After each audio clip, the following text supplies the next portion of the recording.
is it? The first man is going to see the people as liars and cheats and crooks. It's how he sees the world. So our prayers to Ganesha should be read. Mean that there aren't liars, way of balancing out right and wrong, darkness and light. Light eventually, truth eventually, goodness eventually wins out over the darkness. But in this moment, my suffering,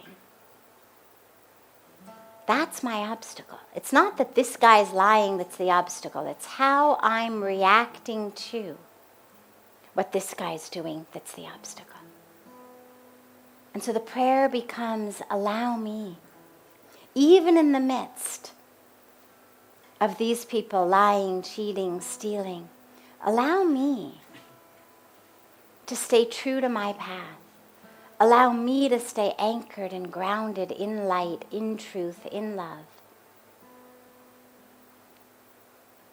So that becomes the beautiful prayer to our divine remover of obstacles. I'll begin with a question that's come in advance, and then take any questions that are here. All right, before a question that's come in advance. Yes, you count as in advance. I promise Sadhvi, Yes. share a little bit about Navratri, because Pujya Sadhviji explained about Navratri. Okay. Similar to what you've just spoken about, the light within, and how these 9 days are supposed to Mm-hmm. bring that forward. So you can share. Sure. So this is a very sacred time. She asked about Navratri, that here we are today beginning this sacred 9 days of celebration of the Mother Goddess.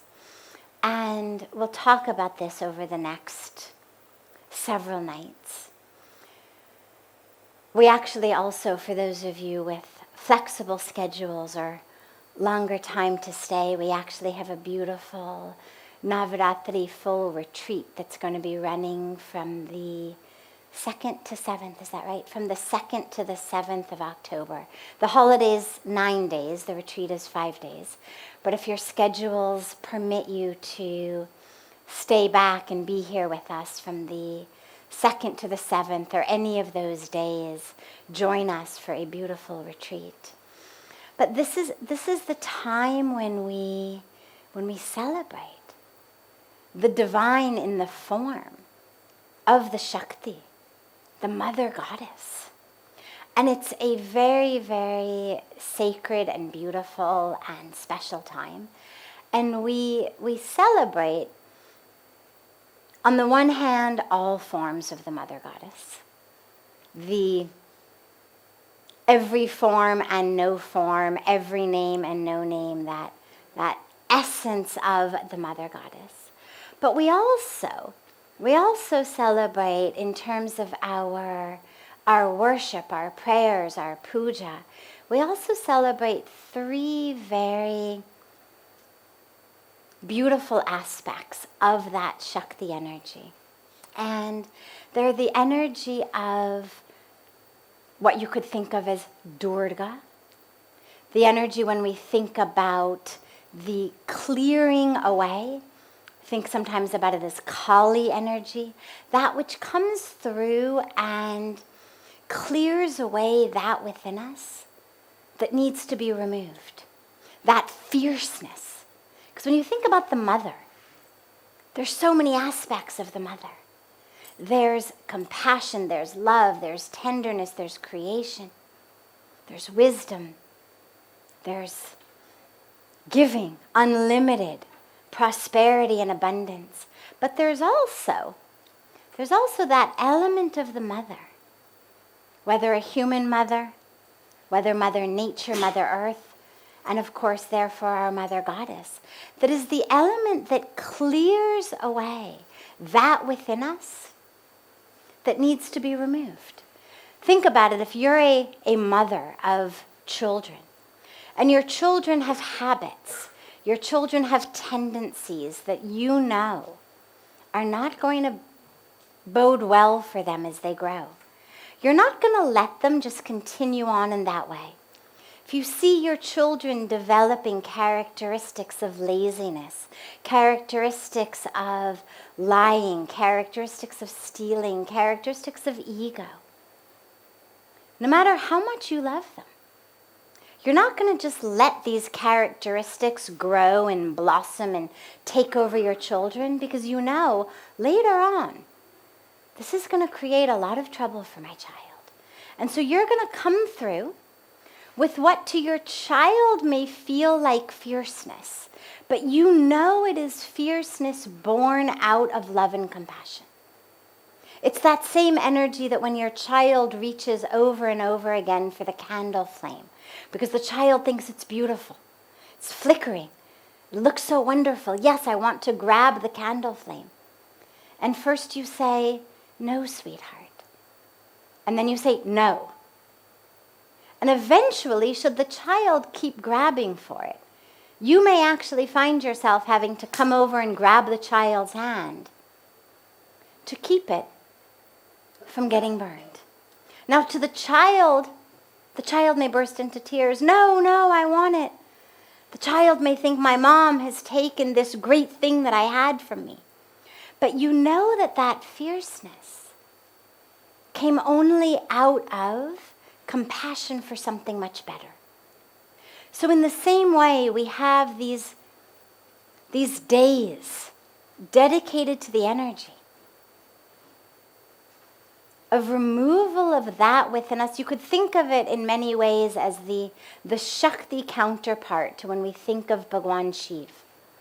When you think of Lord Shiva as the destroyer, the dissolver, the one who comes through and removes that within us, which isn't conducive to us living the highest, truest truth of who we are, the fullest, divinest experience. So we have days in puja, celebrating, worshiping, calling forth that energy of the goddess that says, come through me. Clear out from within me all of that which is holding me back. Be fierce if I need it. Be that fierce mother, pulling my hand away from the flame that you know is going to burn me. Clear out from within me the ignorance, the ego, the attachment, the blindness, the falsehood. Then we have days dedicated to the mother goddess in the form of Mahalakshmi, goddess of prosperity. But it's not prosperity. She's not the goddess of money. She's not the goddess of the rupee or the dollar or the euro or the pound. She's the goddess of real prosperity. As anybody who has financial prosperity knows, or anybody who has known people with a lot of financial prosperity knows, money does not, by any means, give us actually what we are looking for in life. We think, that money will give me the happiness I want, will give me the joy that I want, will give me the peace that I want. If I had that money, then I will be, excuse me, then I will be happy, then I will be peaceful, then I will be fulfilled and satisfied. But we know it doesn't happen. Just ask anyone with a lot of money. Because they always want more. Something else, something else, something else. So when we pray to Mahalakshmi, it's not about, it's not about, Mother Goddess, could you please give me a pile of rupee notes, dollar bills. It's, Mahalakshmi, give me that real prosperity. Give me that real wealth, which is spiritual connection. That's the real wealth. That's what enables, of every tradition in the world, the sages, the rishis, the prophets, who had nothing. If you go through so many of the stories of the scriptures, of so many of the spiritual traditions of the world, what you find is these sages so frequently left behind palaces, left behind such wealth, left behind so much in order to find the true wealth. There's actually a beautiful story of a king who's miserable.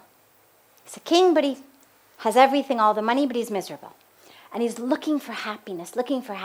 And he tells his soldiers, do whatever you need to do. Go out there, find me. Find me the secret to happiness. So they go out and they search everywhere, and of course, they don't find it. They go back to the king. They say, we're so sorry, cannot find the secret to happiness. He says, you must. If you can't find it, then find someone who is happy. Find me a man who is happy and bring me his shirt. I will wear his shirt, then I will be happy. So the soldiers go out and they go and they look. First they begin, of course, closest to the palace. The richest people, no one is happy. They search and they search. Finally, they come to a man sitting beneath a tree, almost naked, just a little loincloth. The man is singing to the birds, singing to the sky, singing to the sun. And they say, this guy looks happy. And so they say to him, are you happy? He says, yes, of course, I am so happy. Listen to the birds, look at the sun. Look. They say, great, we need your shirt for our king. And the man starts to sing and dance, and he sings, I have no shirt. I have no shirt. I have no shirt. And I love that story because it's not that shirts keep us from happiness, of course, but it's this juxtaposition between the king who has everything but cannot find happiness, and the man who, despite the fact that he doesn't have a shirt, lives in bliss.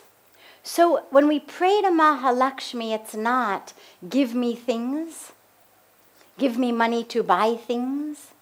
It's give me that happiness, that whether I have a shirt, don't have a shirt, have 20 shirts, have one shirt, have 10 homes all over the world, have just a little room, whatever I have, let me be happy. It's like that beautiful line in the prayers that we chant every morning. Sitaram, Sitaram, Sitaram kahiye, jahi vide rakeram, tahi vide rahiye. Wherever you keep me, whether it's a mansion, a shack, let that be what makes me happy. Let that be my prasad, your blessings. So that the worship of Mahalakshmi is for true spiritual wealth. Whatever I have, not just let it be enough, but let me realize that my cup runneth over. Let me realize that I live in abundance. I always say abundance is not being able to eat caviar while others starve, or having a mansion while others live in shacks. But abundance is actually knowing that whatever you have, your cup runneth over, and wanting to share with others.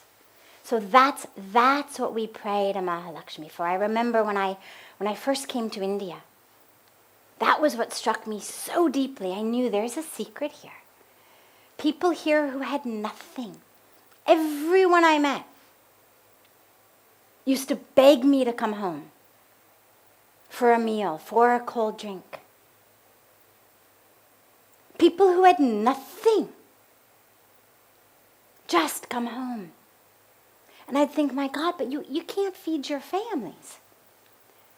But it didn't matter, and they weren't doing it out of obligation. They knew we've got a very nice kitchen here. I was served very nice, 3 meals a day. They weren't doing it. Ki jara bachari kuch khilao usko. It wasn't about, feed this girl something. It was out of that sense in them of our cup runneth over, we want to share.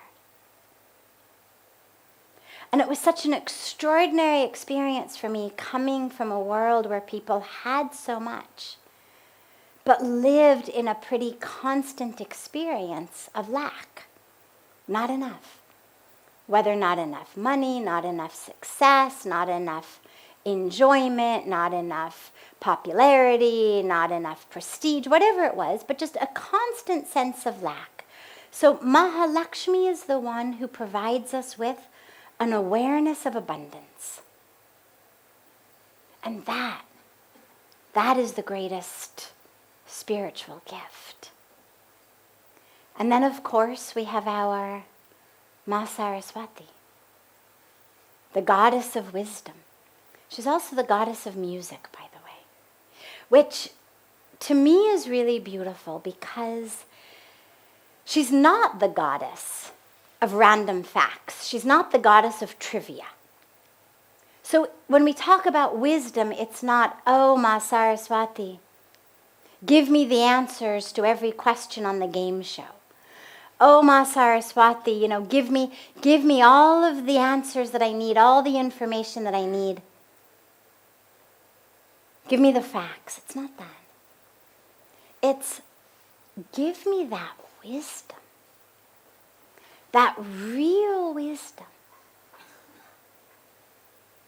of who I am. When we talk about Gyan is not the accumulation of facts. We sadly misunderstand it a lot. Somebody who can spout off all types of quotes from this one and quotes from that one and, facts of that and figures of that. Oh, bold, very smart person, wise person. But they're not. I mean, they may also be.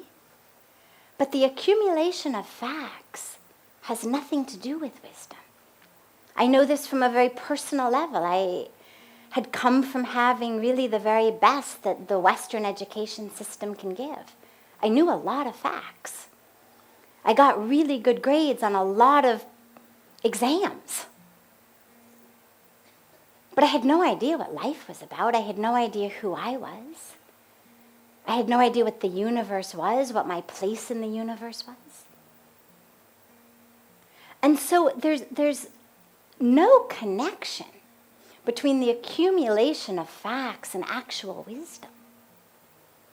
Again, if you go through the stories that our scriptures give so frequently, we have these beautiful examples of rishis, sages, real Gyan yogis, who were uneducated, illiterate even,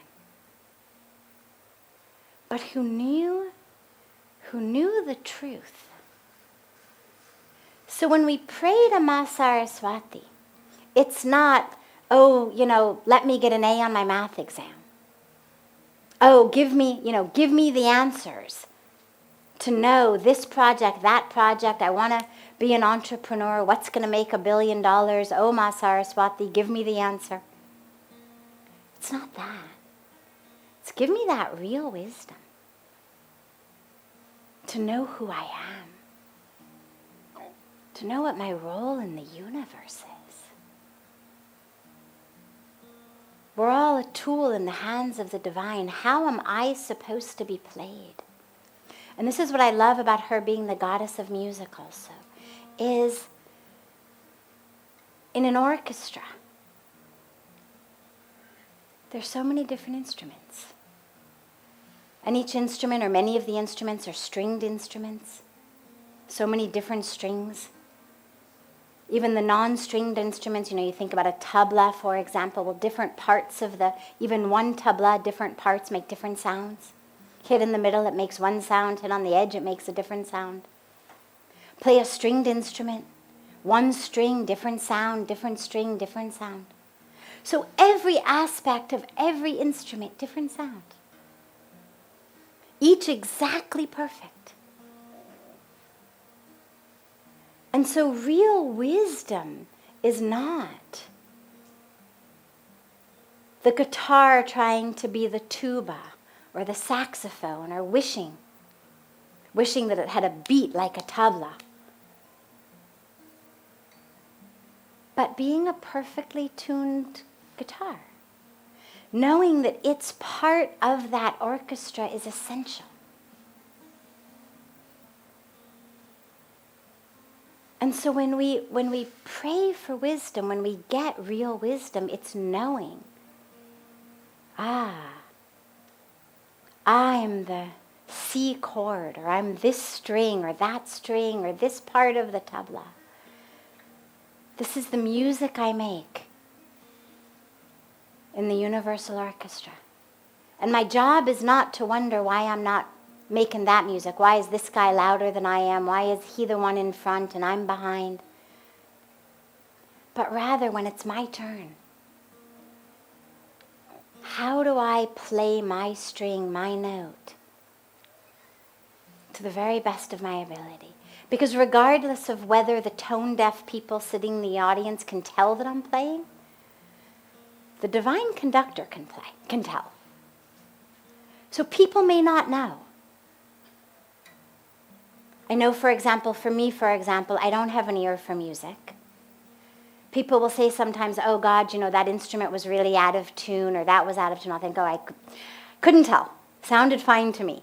But people who can tell, they can tell. And in life, a lot of times we may feel like, well, people they can't hear my string. They don't know. I was in perfect tune tonight, but nobody noticed. Well, what that simply means is that the audience is tone deaf. Okay, it's not their fault. But God knows. The divine conductor knows. He knows, she knows, it knows, however we conceive of the divine knows. You're playing your string exactly on tune.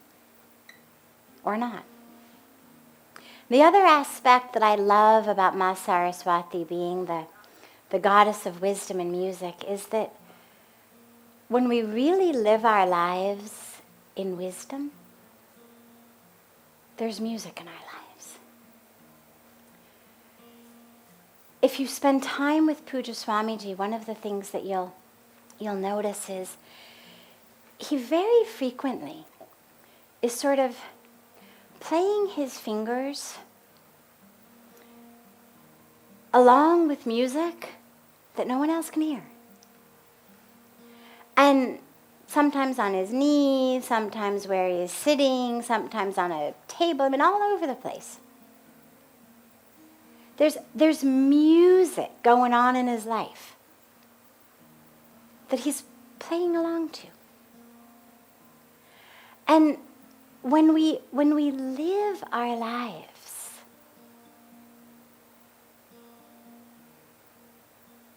with Ma Saraswati, with that goddess of wisdom, music plays in our life.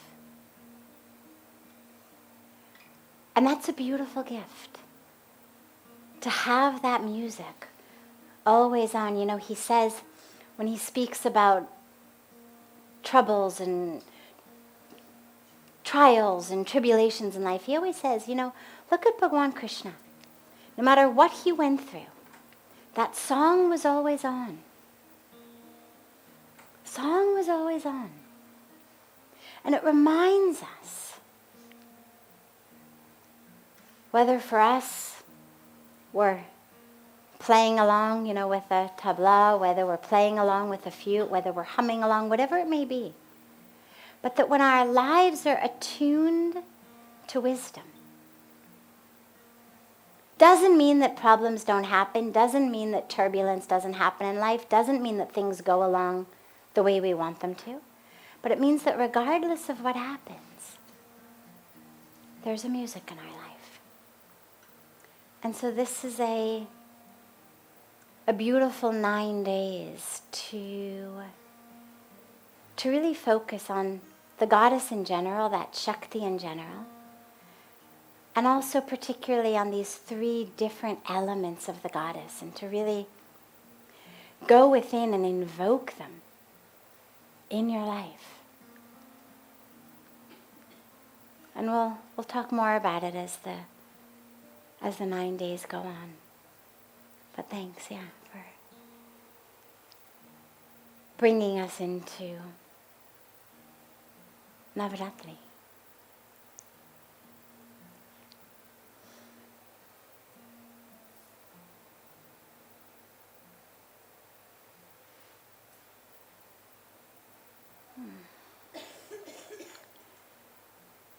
So have a beautiful rest of your evening, and we will gather again tomorrow. We didn't have a chance this evening to take questions here, but we will take them tomorrow for sure. And just a quick logistic point that from day after tomorrow, which is October 1st, I will be out for a few days, so there won't be satsang on the 1st, 2nd, or 3rd. There is satsang tomorrow, and there will be satsang again from the 4th. But 1st, 2nd, and 3rd there won't be. So we'll gather together tomorrow. We'll take as many questions as we have time for tomorrow, and then we'll gather again on the 4th after that.